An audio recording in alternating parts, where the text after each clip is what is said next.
Hello students, how are you? कैसे हैं आप सब? आज बच्चों फोटो केमिस्ट्री के टॉपिक को आगे बढ़ाते हुए हम लोग जेवलॉन्स्की डायग्राम देखेंगे। इससे पहले हम लोगों ने फॉस्फोरेसेंस पढ़ा, फ्लोरेसेंस पढ़ा। उसमें ये भी देखा कि सिंगलेट स्टेप क्या होता है और ट्रिपलेट स्टेट क्या होती है। हम लोगों ने दोनों स्टेप को कंपैरेटिवली भी स्टडी किया। फिर हम लोगों ने देखा बच्चों कि ये सिंगलेट स्टेप है, ये कैसे आया, ट्रिपलेट स्टेट कैसे आया। ये देखने के बाद हम लोगों ने आईएससी और आईसी भी देखा। तो आईएससी और आईसी क्या है ये भी जाना।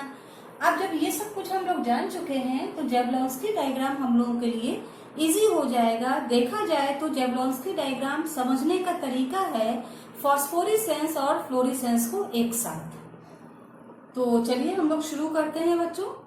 जेवलॉन्स्की डायग्राम हेडिंग डाल लीजिए।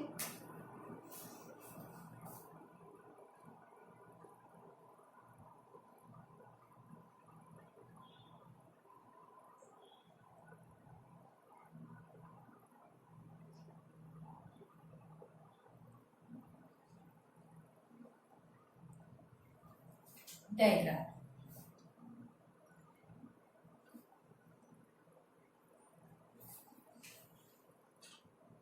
जेवलॉन्स्की डायग्राम। तो चलिए बच्चों स्टार्ट करते हैं हम लोग। यहाँ पर आप देख रहे हैं आरेख मैंने दिया हुआ है। इसमें एक ग्राउंड स्टेट दी है, फिर सिंगल स्टेट दी है S1, S2, S3। यहाँ पर भी मैंने ट्रिपलेट स्टेट दी है T1, T2, T3। हालांकि आप पहले पढ़ चुके हैं, लेकिन फिर भी आपको याद दिला दूं कि सिंगल स्टेप क्या होता है, स्टेट क्या होती है और ट्रिपलेट स्टेट क्या होती है। तो देखिए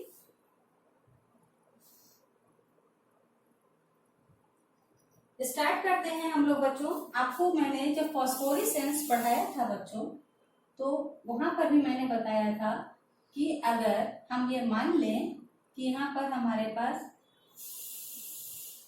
ये स्टेप है और यहां से यहां तक कोई इलेक्ट्रॉन ग्राउंड स्टेट से एच न्यू रेडिएशन एब्जॉर्ब करके, ये एच न्यू रेडिएशन यहाँ पे आया और इसको इसने एब्जॉर्ब किया इलेक्ट्रॉन ने और एक्साइटेड अवस्था में पहुंच गया। तो ये एक्साइटेड अवस्था जो है आपकी बच्चों, ये एक्साइटेड अवस्था जो है आपकी, ये S1, S2, S3 के नाम से हमने दे दी। लोअर एक्साइटेड, उससे ऊपर मीडियम और ये सबसे ऊपर। यहाँ पर पहुंच गया। होता क्या है कि यहाँ पर एनर्जी लेवल बहुत कम होता है। जब ग्राउंड स्टेट पे होते हैं तो एनर्जी बहुत कम होती है। जहां एनर्जी कम होती है वहां स्टेबिलिटी बहुत ज्यादा होती है। अब क्योंकि इलेक्ट्रॉन ने यहाँ पर H2 एनर्जी एब्जॉर्ब कर ली है तो इसकी एनर्जी ज्यादा हो गई है। यहां से यहाँ पहुंचा, एनर्जी एब्जॉर्ब करते करते ज्यादा एब्जॉर्ब कर ली तो थर्ड स्टेट तक भी पहुंच गया है। ये जब एनर्जी ज्यादा हो गई तो स्टेबिलिटी खत्म हो गई। और किसी भी चीज की, किसी भी इलेक्ट्रॉन हो, मनुष्य हो, दुनिया में कोई भी पदार्थ हो, वो चाहता है कि हमको स्टेबिलिटी मिल जाए। ज्यादा एनर्जी आती है तो वो अपनी एनर्जी लूज करके भी वापस आना चाहता है अपने स्टेट में। तो यहाँ पर भी यही हो रहा है। ये इलेक्ट्रॉन अपनी एनर्जी लूज करके यहाँ पर आ सकता है या फिर वहां से यहाँ तक आ सकता है। S3 से S2 तक आ रहा है। अगर S3 से S2 तक आ रहा है तो इसने अपनी एनर्जी जो है लूज करने की जरूरत नहीं पड़ी, सिर्फ इंटर कन्वर्जन हुआ है। इंटर कन्वर्जन, जिसको हम लोग आईसी बोलते हैं। S3 से S2 स्टेट में आया, कोई भी एनर्जी लूज करने की इसको आवश्यकता नहीं पड़ी, इंटर स्टेट का कन्वर्जन इसने कर लिया।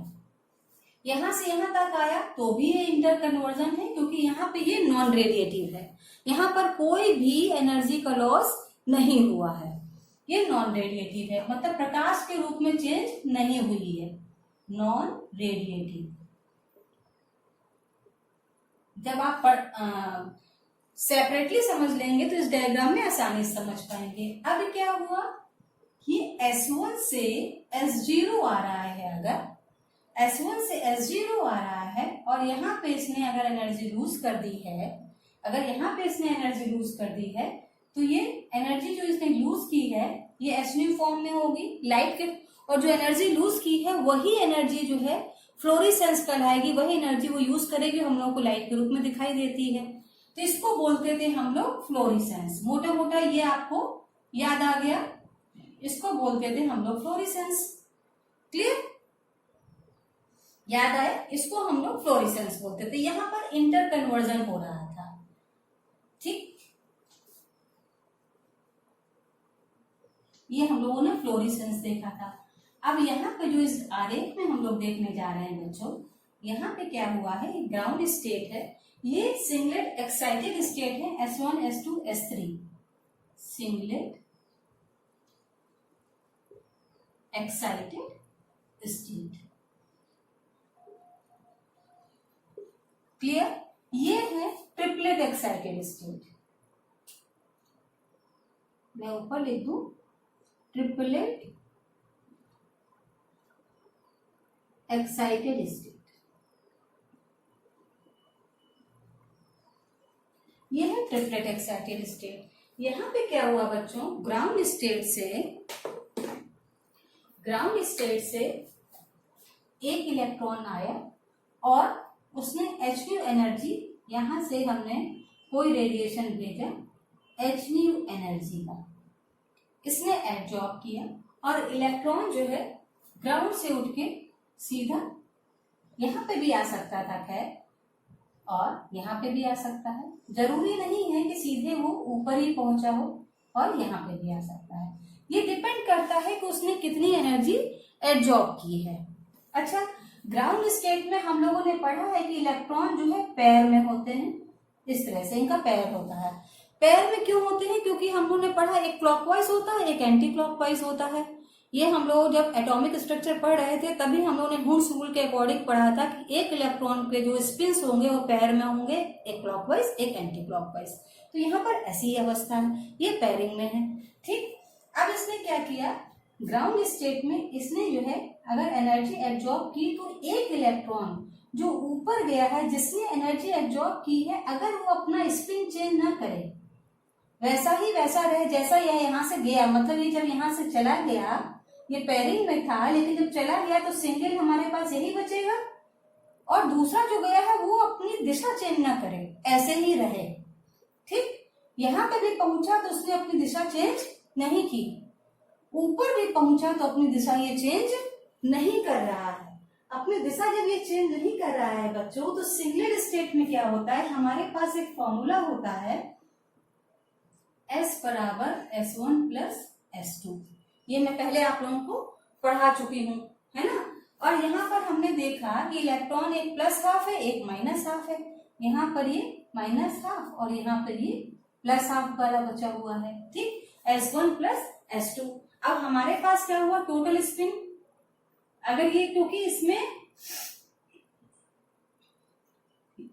ये तो ग्राउंड स्टेट का हो गया, क्योंकि ग्राउंड स्टेट में क्या था हमारे पास, एक जो है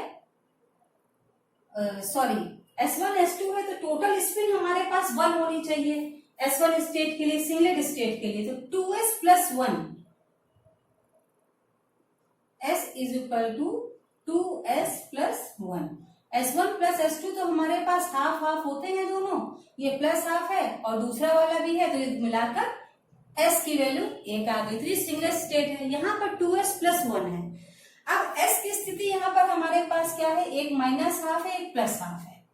अब जब हम यहाँ पर जोड़ें, S की वैल्यू निकालें, S1 प्लस S2 है, तो यहाँ पर तो हमारी स्थिति ये है कि एक एंटी क्लॉकवाइज है, एक क्लॉकवाइज है, वैसे 1 होनी चाहिए, लेकिन यहाँ पे क्या है, एक माइनस हाफ है, दूसरा प्लस हाफ है, तो दोनों मिला के क्या हो गए, 0 हो गए।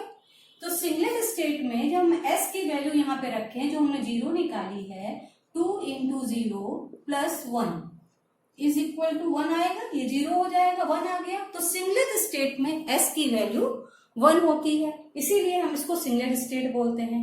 ठीक, अब यहाँ पे जो इलेक्ट्रॉन ऊपर भी गया तो वो एंटी क्लॉकवाइज ही रहा हमारा। ठीक, और ग्राउंड स्टेट में ये पैर में थे।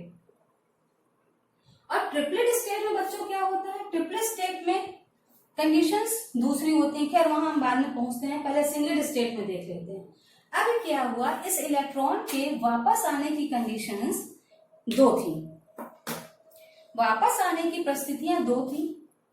ये या तो जैसे यहां तक पहुंचा, यहां से यहां तक आ जाए, S3 से S2 तक, तो ये भी इंटर कन्वर्जन है, नॉन रेडिएटिव है क्योंकि यहाँ पर कोई भी रेडिएशन नहीं निकल रही।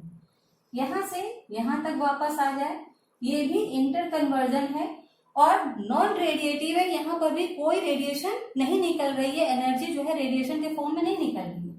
लेकिन S1 से S0 तक आने में इसके पास दो रास्ते थे, या तो इलेक्ट्रॉन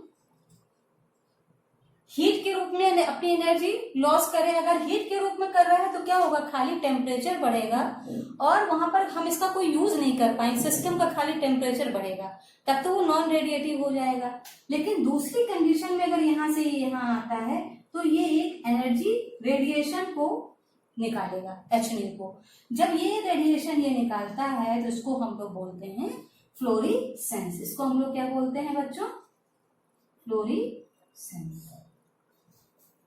क्लियर हो गया? या तो हीट के, इसके पास दो ही रास्ते थे, या तो हीट के रूप में निकाले या ऐसे निकाले। अच्छा, इलेक्ट्रॉन के पास वापस आने का भी पहला रास्ता ये था कि इंटर कन्वर्जन के थ्रू सीधे सीधे आ जाए, सीधे सीधे इंटर कन्वर्जन के थ्रू आ जाए नीचे। लेकिन ये रास्ता अगर पसंद ना आए इसको तो ये दूसरा काम भी कर सकता था, ये यहां से यहां आ जाता, यहां से यहां आ जाता, यहां से यहां आ जाता।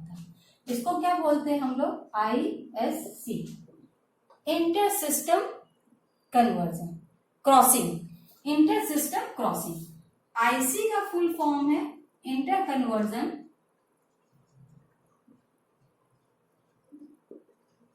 और ISC का फुल फॉर्म है बच्चों इंटर सिस्टम क्रॉसिंग। क्योंकि ये S1 से T3 स्टेट में जा रहा है। अब T3 ये क्यों बनी है, T3 स्टेट में क्या है बच्चों, यहां पर जो इलेक्ट्रॉन होता है अगर ये ऊपर गया है, ऊपर गया यहाँ पे, क्योंकि ग्राउंड स्टेट में तो पैरेलल में ही होगा, इस तरह से ही होंगे, पैर में होंगे। जब यहाँ पर एक इलेक्ट्रॉन ने एनर्जी यहाँ पर जो एब्जॉर्ब की है तो वो क्या कर रहा है, पैरेलल, मतलब दूसरा इलेक्ट्रॉन जैसा है पहला भी वैसा ही जा रहा है। इसने क्या किया, एनी हाउ क्या किया, इसने अपने इलेक्ट्रॉन की स्पिन को चेंज कर लिया, स्पिन को चेंज करके यहाँ पे चला गया। जब स्पिन चेंज कर ली तो ये पैरेलल हो गया, ऊपर भी जा रहा है तो ये पैरेलल है। जब ये पैरेलल होगा तो दोनों की जो स्पिन होगी वो प्लस हाफ होगी या माइनस हाफ। तो जब अगर जोड़े सेम स्पिन में जा रहा है तो अगर इस फॉर्मूले में अगर हम लगाएं तो S1 प्लस S2 वहां पे क्या हो जाएगा, प्लस हाफ और plus half is equal to 1 हो जाएगा। ये ट्रिपलेट स्टेट की बात कर रही हूं मैं, ट्रिपलेट स्टेट में 1 हो जाएगा तो S बराबर 2 into 1 plus 1 is equal to 3। तो ये हो गई ट्रिपलेट स्टेट में 3 अवस्था हो गई। यहाँ पे गया, अब यहाँ पे भी इलेक्ट्रॉन अगर ऊपर गया हुआ है तो उसके पास भी वापस आएगा नीचे, तो ये भी रेडिएशन शो करेगा। भाई ये यहाँ पे आया इलेक्ट्रॉन, यहाँ से नीचे आ रहा है, यहाँ से ये नीचे आ रहा है, और यहाँ से ये नीचे आने के बाद भी फिर यहाँ पे दो रास्ते हैं, या तो वो हीट के रूप में अपनी एनर्जी लॉस करे या फिर डायरेक्टली जाए। अच्छा, होता क्या है, इस पूरे प्रोसेस में इतना समय लग जाता है क्योंकि ये तो डायरेक्ट काम हो रहा है, यहाँ गया और सीधे नीचे आ गया, स्पॉन्टेनियस प्रोसेस है ये। लेकिन फास्फोरेसेंस में क्योंकि ये प्रक्रिया यहाँ से इलेक्ट्रॉन यहाँ जाएगा और यहाँ से फिर इसको यहाँ पे एनर्जी मिलेगी, इंटरसेक्शन कन्वर्जन होगा, ये यहाँ से आएगा, तो इसकी वजह से क्या होता है, ये जो क्रॉसिंग होती है तो यहाँ पर थोड़ा लेट हो जाता है काम, डिलेड फ्लोरेसेंस बोल सकते हैं, जो थोड़ा लेट हो जाता है, तो यहाँ पर टाइम ज्यादा लगता है। यहाँ पे जो ये रेडिएशन ट्रिपलेट स्टेट से जो ये रेडिएशन वापस आता है इसको हम लोग बोलते हैं फास्फोरेसेंस। मतलब सिंगलेट स्टेट से जो रेडिएशन नीचे आएगा, एक्साइटेड स्टेट टू S0, इसको बोलेंगे हम लोग फ्लोरेसेंस। हम लोग को ये समझ में आया, अगर सिंगलेट स्टेट से रेडिएशन वापस आया है, इलेक्ट्रॉन वापस आया है, तो वहां पे क्या बनेगा, फ्लोरेसेंस। और ये एक स्पॉन्टेनियस प्रोसेस है, बहुत जल्दी होता है, तुरंत हो जाता है, और जैसे ही सोर्स का लाइट हटाते हैं वैसे ही ये खत्म भी हो जाता है। लेकिन फॉस्फोरेसेंस क्योंकि डिलेड प्रोसेस है, बहुत देर तक यहाँ टिक जाता है, यहाँ पे रुक जाता है और यहाँ पे रुकने के बाद जो है थोड़ी देर बाद अपनी लाइट को एमिट, या तो हीट के रूप में किया तो तुरंत कर देगा, रेडिएशन के रूप में करेगा तो थोड़ी देर बाद रुकने के बाद लाइट एमिट करता है। तो ये जो है क्या है, ये आपका अगर ट्रिपलेट स्टेट से ग्राउंड स्टेट में आए तो वहां पर प्रोसेस रेडिएशन अगर हो तो इसको बोलते हैं फॉस्फोरेसेंस। और ये स्पॉन्टेनियस नहीं होता है, डिलेड फ्लोरेसेंस होता है। इसको हम लोग दूसरा नाम दे सकते हैं, डिलेड फ्लोरेसेंस। आई थिंक आप लोगों को ये आरेख क्लियर हो गया होगा। इसको हम लोग बोलते हैं बच्चों जेवलॉन्स्की डायग्राम। तो आज के लिए इतना ही रखिए, कल हम लोग पढ़ेंगे next topic phosphorescence and fluorescence में डिफरेंस।